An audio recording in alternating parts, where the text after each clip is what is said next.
Good evening. Good evening na naman. Luto na naman tayo ng ulam for dinner. Gulay.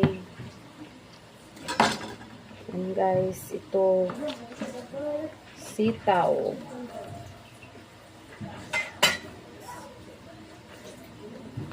Mag-adobo ako ng sitaw na may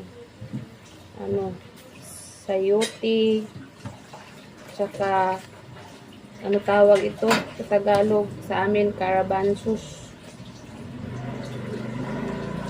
tamarin, ano ba yan sa Tagalog?